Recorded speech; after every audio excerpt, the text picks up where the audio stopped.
and the book version is that Aemond Targaryen never tried to ace his Star Wars kid impression in the novel. But jokes aside, episode 7, titled The Dragon in Winter, is one of the wildest episodes in the entire series franchise. Additionally, this episode was probably the closest to the book of all the episodes that House of the Dragon made to episode 7 compared to the book, and we're going to explore each and every one of those for you while following a geographical order. So let's begin with King's Landing. The episode begins with Helena, who is in dire need of a few chickens. She's been asking about the damned birds for a while now, and the poor girl has even started to dream about them. More on that later though, because the episode begins with her dream of a grey mare, which is a beast usually associated with the underworld or the otherworld, especially in Welsh traditions, and we're aware of the influence that Welsh, Scottish, and English traditions have in the world of Game of Thrones. Rhaenyra asks Helena what sort of dreams she's been seeing, and then asks her a series of questions about Daemon,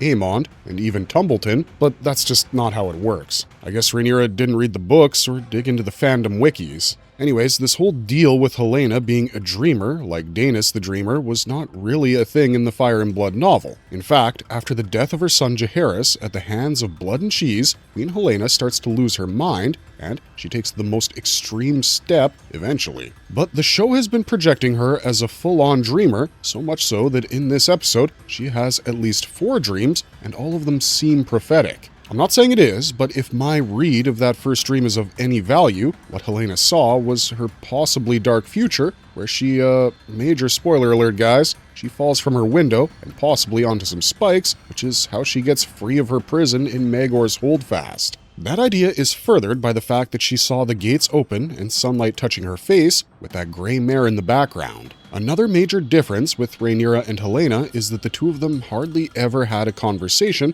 after Rhaenyra took King's Landing, but I think we've spent enough time here, so let's move on to Harrenhal.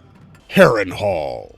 Everything about this scene at Harrenhal is an invention of the show. Aemond never really tried to be the topless version of the Star Wars kid, mostly because he was never really stabbed by one of the Strongs, so he didn't need any sword practice during his time at Harrenhal. Additionally, book Aemond never had wet dreams about his mom, Alicent. In fact, this obsession that the show Aemond has with older women was also absent, and after taking Harrenhal from the Strongs, he killed each and every member of House Strong, leaving only Alice Rivers and taking her as spoils of war. That's all. There was no greater or deeper connection between the two of them, none whatsoever. Another thing I want to note is that people are really losing their minds over the intimate dream sequence between Alicent and Aemond, but I wasn't really surprised or shocked because the show had been building this aspect for a while now. I mean, this whole scene, as taboo as it was only a natural end to Aemond's desires, if you get my drift. And when Aemond encounters the real Alicent, and she takes his face the same way as the dream Alicent, he pushes her away, fully aware that this shit was wrong even by Targaryen standards, so I don't think we should accuse Aemond or the show for going too far over the top for a dream sequence, and that too from a man who's had a very complicated childhood, upbringing, and relationship with women in his family. Additionally, in the book, Daemon and Nettles had a very complicated and confusing relationship. Some said that the two were like a father and a daughter, while others believed that Daemon took the girl to bed and that they even bathed naked. So this whole incestuous parent-child sex theme has always been there in the book, it's just that the show has given that equation to Alicent and her son. But yeah, let me know what you think about that in the comments section down below. Targaryens, am I right? Moving on, Rhaenyra never sends Alicent to Harrenhal to kill Aemond, because in the book, Alicent is the staunchest supporter of the Green Cause, and she never really stopped hating Rhaenyra for how she took the throne, or claimed the throne in the first place. And this, of course, means that Sir Adrian Redfort was never slain by Aemond. In fact, he was later killed by Sir Alfred Broom, the same man who was trying to provoke Daemon to ditch Rhaenyra's ass and raise the Riverlands army as his own. But of course, that didn't work out, and he escaped. In the book, Alfred Broom was actually pissed off about the fact that Rhaenyra didn't make him the Castellan of Dragonstone after she left for King's Landing. Lastly, we see that Alicent has kept her promise to Rhaenyra, or rather respected her side of the deal, as she brings Aemond a spiked wine, which Aemond drinks, much to his misfortune, and stumbles into Alice, who is busy with her baby owl, while Alicent herself tries to make an escape. Of course, this scene was a complete fabrication by the showrunners. For now, though, let's shift our focus to the Vale. Here, Daemon arrives once more to meet Lady Jane, who may or may not have been cuddling with Jessamine Redford, Lady Jane Eyre's lover. Anyways, Daemon asks the whereabouts of his daughter, who he now admits that he has long neglected. Lady Jane tells him that Rhaena has left, and she's had enough with the secrecy around harboring her and Sheepstealer. I mean, she's got a point. It's not going to take Rhaenyra long to figure out that Lady Jane has been keeping a secret from her, which would be tantamount to treachery. Next, Daemon finds Rhaena a top Sheepstealer and offers her help in her quest to find and kill Vhagar. You see, this is also quite different from what happened in the book, because Nettles and Daemon actually took refuge at Maidenpool, from where they would fly every morning in ever-widening circles in a bid to locate Aemond and his dragon, but that never comes to pass and they're away. While Daemon has Caraxes brutally injure Sheepstealer, but yeah, I don't think that the once wild and now tamed dragon is dead. Speaking of which, there was another video where I predicted the show was only trying to make us believe that Sunfire died. In fact, I think I remember a shot of Sunfire and burnt Aegon in one of the trailers, but I believe they edited the trailer later on to delete that scene. Anyways, I digress. Back in the book, Nettles never returns to King's Landing after she takes flight with Daemon to hunt Vhagar down, but in the show, our girl Rhaena has returned. I'm almost certain at this point that she's going to survive the dance and will probably be made to marry some lord or another, maybe even Daeron, in order to secure peace between the Greens and the Blacks. Let me know what you think of that prediction in the comments down below, but let's return further south to King's Landing for now. King's Landing, Part 2. In the small council meeting, Sir Torrhen Manderly, the new Master of Coins, is frustrated because Rhaenyra publicly blamed him for the losses and hardships the people of King's Landing were suffering. However, in the book, he didn't become Rhaenyra's Master of Coin ever. It was actually Lord Bartimos Celtigar who applied such exorbitant taxes on the small folk that, in their eyes, Rhaenyra went from the realm's delight to King Maegor with teats. Additionally, Lady Sabitha Frey never sat on Rhaenyra's small council, and she never begged so much for Harrenhal. After her husband died, she simply took Harrenhal for herself when she saw that neither Criston Cole nor Aemond were occupying it. But she had to flee after Aemond returned there once more, and with that, we bring our focus to the journey that Aegon, Larys, and Tyland are making.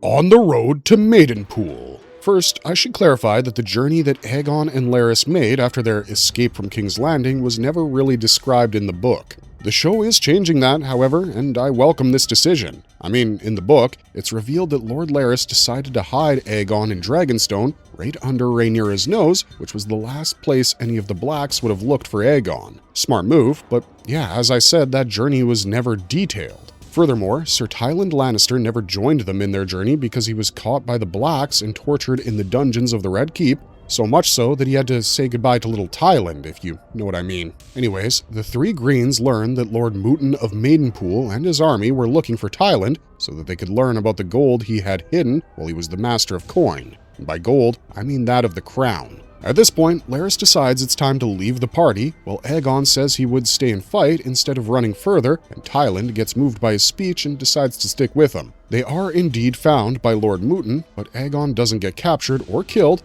because Sunfire makes a surprise entry and Dracarys the out of the Mootens. However, in the book, Lord Mooten had a different fate. He was actually hosting Nettles, Daemon, and their dragons, and Rhaenyra had asked Lord Mooten to slay Nettles, which meant that he would be violating the guest right. With the help of his maester, he lets Daemon know about it, and Nettles is made to flee before Daemon goes to Harrenhal to wait for Aemond and Vhagar. And after this terrible thing asked of him by his queen, he loses all faith in her and raises Aegon's banners from his castle in Maidenpool. With that out of the way, it's time to sink our teeth into the most exciting bit of the entire episode. The Duel of Dragons. This whole sequence is an invention of the show. Daemon has finally caught up with Rhaena on Sheepstealer and asks her what the f*** she's been trying to do. However, Rhaena is so done with her life in the cave as a blood. Daemon asks to join her in her quest, much like he did in the book with Nettles. On the other hand, Sir Adam of Hull and Queen Rhaenyra Targaryen also arrive on the scene, and Rhaenyra finally learns what Daemon has been up to and how he had brought the head of a random dude as Sheepstealer's slain rider. In fact, she's more pissed with Daemon acting like a lying piece of shit than Rhaena's part in the death of Prince Jace during the Battle of the Gullet. Anyways, Caraxes beats the shit out of Rhaena's dragon, while Rhaena herself gets taken back to King's Landing, where she meets Princess Baela, who seems to be more forgiving than Rhaena expected. And since we're already on the subject of King's Landing, I want to clarify a couple of other things here as well. Firstly, there's no confirmation in the book that Rhaenyra and Mysaria slept together. In fact, it's widely accepted that Daemon took Mysaria to bed during his time in King's Landing, and believe it or not, Rhaenyra knew about these hookups. So the show changed up which one of them sleeps with Mysaria. Secondly, in the book, Mysaria blames Nettles for seducing Daemon, and although we have conflicting accounts about what happened between Nettles and Daemon, I think the show has given their equation to Alicent and Aemond. But we already talked about that earlier, so I won't elaborate on it further. But I should mention that Mysaria has changed her tactics and is accusing Daemon of betraying Rhaenyra, and she goes on to suggest that he may want to take the throne for himself or for someone he wants to see in power. And although Rhaenyra later comes to her and tells her how her theory was full of shit, book Rhaenyra never really does anything like that. Tumbleton. At Tumbleton, it's revealed through Sir Gawain Hightower that the Rivermen, including the Winter Wolves, are about to arrive at the gates in a day or two with a host 20,000 strong. However, in the book, the Black Army that arrived at Tumbleton was 6,000 to 12,000 strong, and even if you add those two numbers together, you don't get 20,000 men. That's one change. Another is that Lord Corlys Velaryon was never captured and brought to Tumbleton, nor was his finger cut off and sent to Sir Alan of Hull. And now, it's time for the final and most brutal reveal of all: outside Tumbleton.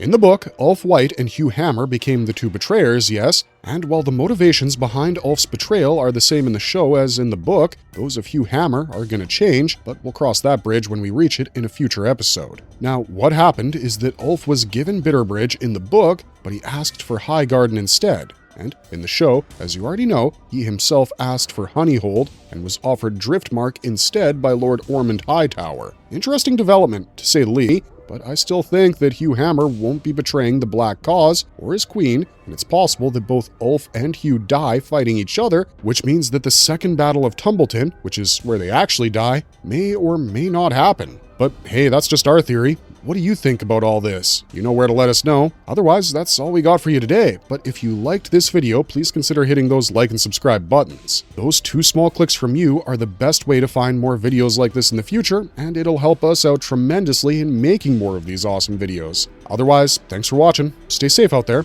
and we'll see you next time.